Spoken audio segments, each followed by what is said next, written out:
Bismillahirrahmanirrahim. Assalamualaikum warahmatullahi wabarakatuh.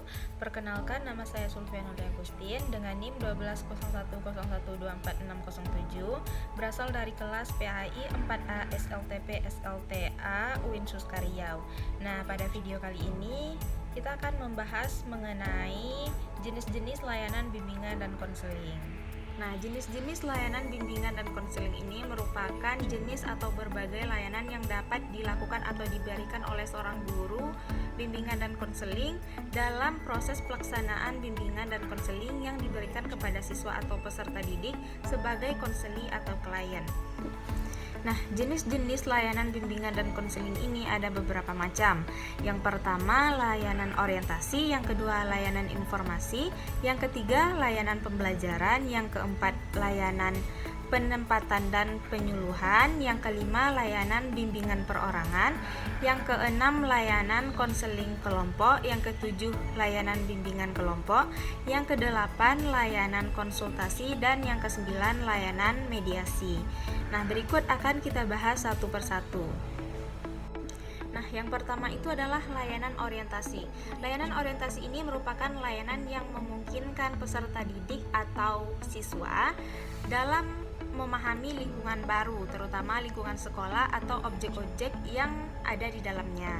Nah, untuk mempermudah dan memperlancar berperannya peserta didik di lingkungan baru tersebut. Nah, sekurang-kurangnya diberikan 2 kali dalam setahun, yaitu di awal semester. Nah, tujuan dari layanan orientasi ini agar peserta didik dapat beradaptasi dan menyesuaikan diri dengan baik dengan lingkungan baru secara tepat dan memadai yang berfungsi untuk pencegahan dan pemahaman. Nah, adapun kegiatan yang dilakukan dalam layanan orientasi ini mencakup pemberian informasi, yaitu seperti pemberian keterangan tentang berbagai hal yang berkenaan dengan kurikulum, tentang kegiatan belajar mengajar, tentang guru-guru, tentang para siswa, tentang lingkungan sekolah seperti letak kantin, letak musola, letak laboratorium, letak perpustakaan, dan lain sebagainya.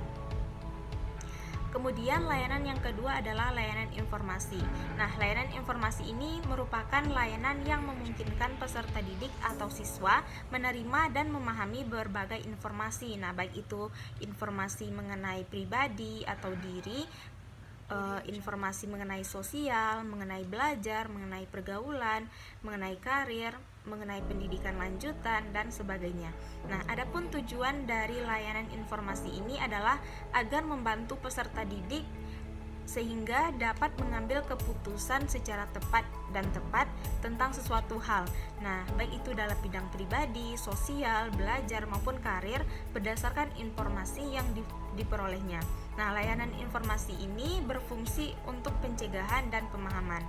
Layanan informasi ini dapat dilakukan dengan membantu siswa ke suatu tempat atau narasumber tertentu untuk mendapatkan gambaran dan informasi secara lebih jelas.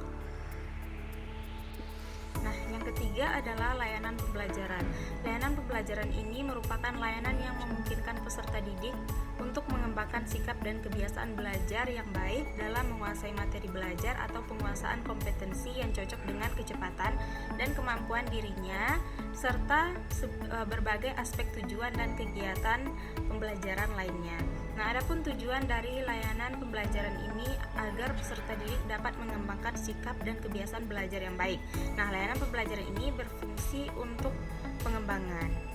Contoh dari layanan pembelajaran ini adalah konselor yang memberikan atau menyusun kelompok belajar untuk siswanya yang kurang mampu dalam pembelajaran. Nah, contohnya saja dalam pembelajaran bahasa Indonesia. Nah, siswa yang dapat dibilang kurang mampu dalam pembelajaran bahasa Indonesia, maka konselor akan memberikan bimbingan belajar atau kelompok untuk siswa tersebut, sehingga melalui kelompok belajar tersebut siswa tersebut dapat belajar sehingga kompetensinya akan dapat dicapai dengan baik. Layanan yang keempat adalah layanan penempatan dan penyaluran. Layanan penempatan dan penyaluran ini merupakan layanan yang memungkinkan peserta didik memperoleh penempatan dan penyaluran di dalam kelas, di dalam kelompok belajar, di dalam jurusan atau program studi, kemudian dalam kegiatan magang, kegiatan atau ekstrakurikuler yang sesuai dengan potensi, bakat, minat, serta kondisi pribadinya. Nah, adapun tujuan dari layanan penempatan dan penyaluran ini agar peserta didik dapat mengembangkan segenap bakat, minat, dan potensinya sehingga dapat tersalurkan dengan baik. Nah, layanan penempatan dan penyaluran ini berfungsi untuk pengembangan diri individu agar dapat menemukan jati dirinya. Nah, yang kelima adalah layanan konseling perorangan. Nah, layanan konseling perorangan ini merupakan layanan yang memungkinkan peserta didik atau siswa mendapatkan layanan langsung tatap muka atau secara perorangan dengan guru pembimbing untuk membahas dan mengentaskan permasalahan yang dihadapinya dan perkembangan dirinya. Nah, adapun tujuan dari layanan konseling perorangan ini adalah agar peserta didik dapat mengentaskan masalah yang dihadapinya.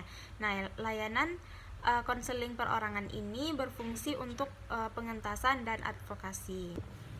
Yang keenam adalah layanan bimbingan kelompok. Layanan bimbingan kelompok ini merupakan layanan yang memungkinkan sejumlah peserta didik secara bersama-sama melalui dinamika kelompok untuk memperoleh bahan dan membahas pokok-pokok masalah atau topik tertentu untuk menunjang pemahaman dan pengembangan kemampuan sosial, baik secara individu maupun sebagai pelajar, kegiatan belajar, karir atau jabatan, serta untuk pengambilan keputusan atau tindakan tertentu melalui dinamika kelompok. Nah, adapun layanan bimbingan kelompok ini berfungsi untuk pemahaman dan pengembangan. Layanan bimbingan kelompok ini dilakukan melalui dinamika kelompok, di mana guru bimbingan dan konseling dapat memberikan satu kasus yang sedang tren di suatu masyarakat untuk kepada konselingnya untuk didiskusikan. Nah, misalnya mengenai bullying.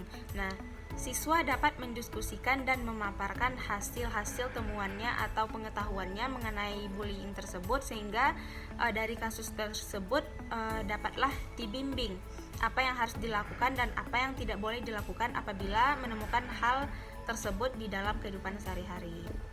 Nah, yang ketujuh adalah layanan konseling kelompok. Layanan konseling kelompok ini merupakan layanan yang memungkinkan peserta didik atau masing-masing anggota kelompok memperoleh kesempatan untuk pembahasan dan pengentasan permasalahan pribadi melalui dinamika kelompok. Masalah yang dibahas itu adalah masalah-masalah pribadi yang dialami oleh masing-masing anggota kelompok tersebut. Nah, layanan ini berfungsi untuk pengentasan dan advokasi. Yang kedelapan adalah layanan konsultasi. Layanan konsultasi merupakan layanan di mana para siswa atau konseli ini bisa memperoleh pemahaman, pengetahuan, dan berbagai cara yang perlu dilakukan agar bisa menangani masalah atau kondisinya.